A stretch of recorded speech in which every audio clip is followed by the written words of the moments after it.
All right, welcome to our lecture on how space is organized politically into states and nations. Our slides are designed to accompany the textbook People, Places, and Culture, and I'm, of course, Miss Gall, and I'll be your host for the lecture. So, go ahead and define some terms here. First of all, we're going to talk about political geography. What does that mean? And political geography is just the study of the political organization of space, really of the world. Okay.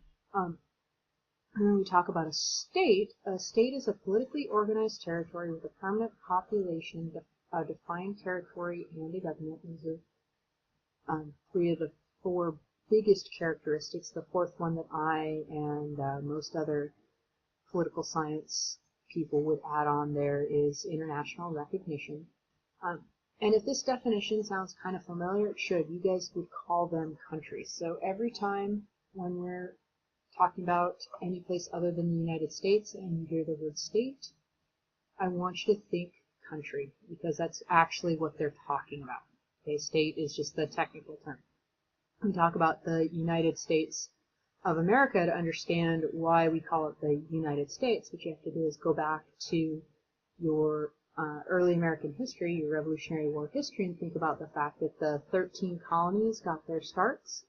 There's 13 separate countries that combine together to create a unity, hence the United States, right? United countries. It's really not until in the aftermath of the Civil War that the United States that you and I know and love truly comes into being as a single entity. Okay?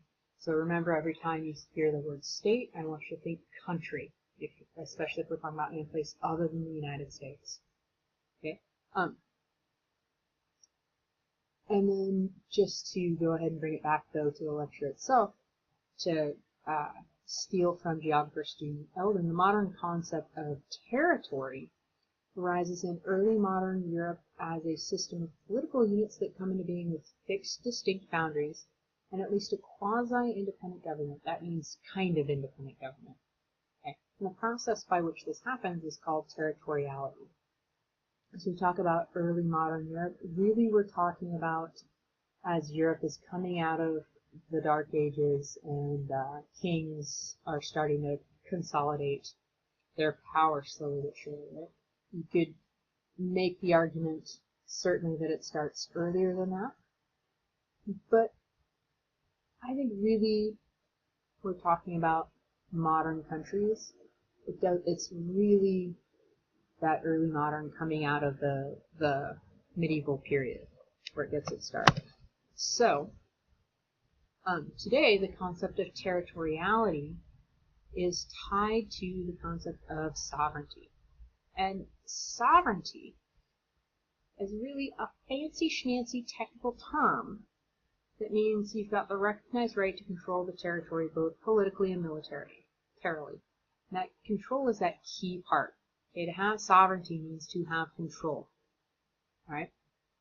Under international law, states are sovereign, so countries have control, politically and militarily, and they have the right to defend their territorial integrity against incursion from other states. This is what I love about this stuff. On no planet would a high school teacher write this way.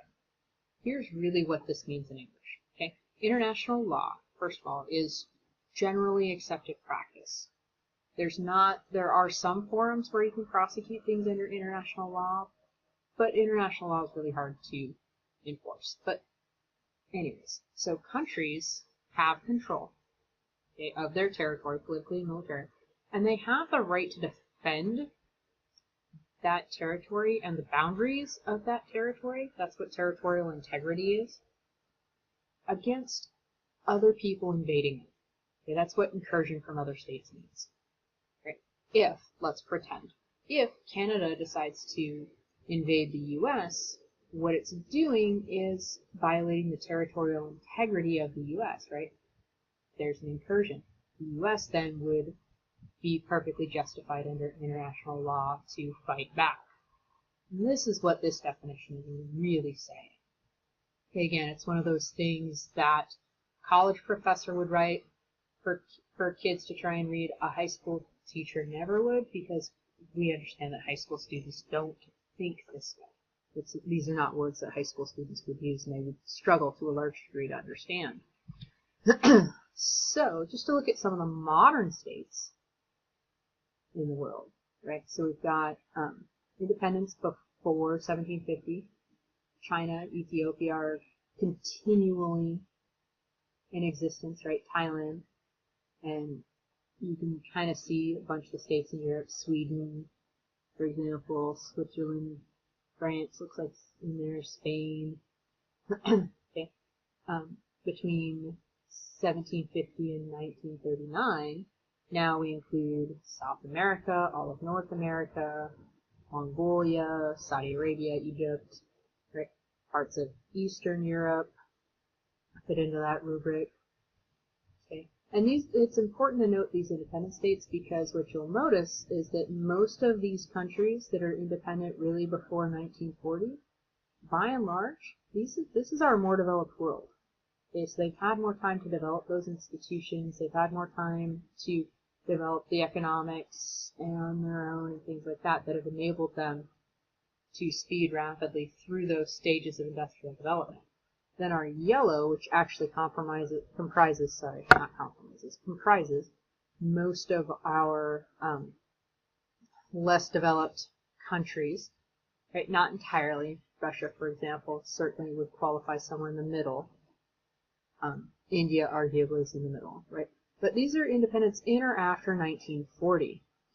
So you'll notice basically all of Africa fits into that rubric. And Africa, by and large, by the way, doesn't get its independence until the 1950s and 1960s in the aftermath of World War II.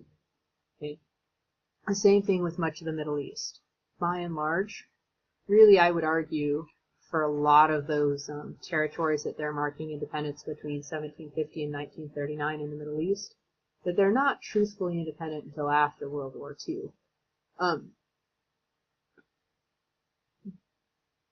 Russia and parts of Eastern Europe, for example, they say they don't get their independence until in or after 1940, but really, Russia, I would argue, had their independence before that, but they dominated certainly their neighbors in the Union of Soviet Socialist Republics, right? Which, make no mistake about it, Russia was in control of. You've got a handful of countries, by the way, that are still territories of other states. So Greenland, for instance, is Denmark controls them. There we go.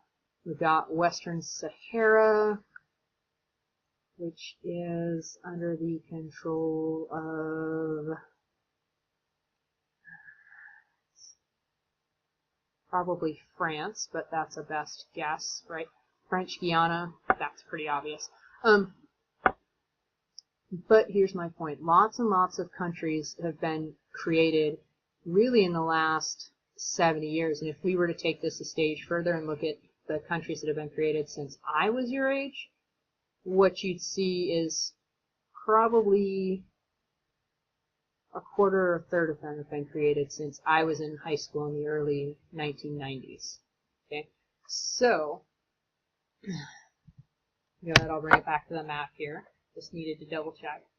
What we've gone ahead and talked about a little bit here, we've talked about some definitions, we've talked about the idea of state and the fact that every time you see the word state, I want you to think country, unless you're talking about a specific state in the United States of America.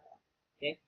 If we're talking about the state of Great Britain, the state of France, I want you to see the word state and think the word country, because that's really what it means. Talk about the characteristics of state, the fact that they have to have defined populations, defined territories, they need to have sovereignty, right? And sovereignty is that idea of control, specifically political and military control. And again, I would argue that with that, you also need to have international recognition is a final qualifier for that. So other countries have to say, yeah, you're a country for you to truly be an independent, for you to truly be a country. So if you have any questions or concerns, I'd be delighted to hear them and answer whatever questions you have. Please do feel free to come and see me, and I will see you the next time I see you.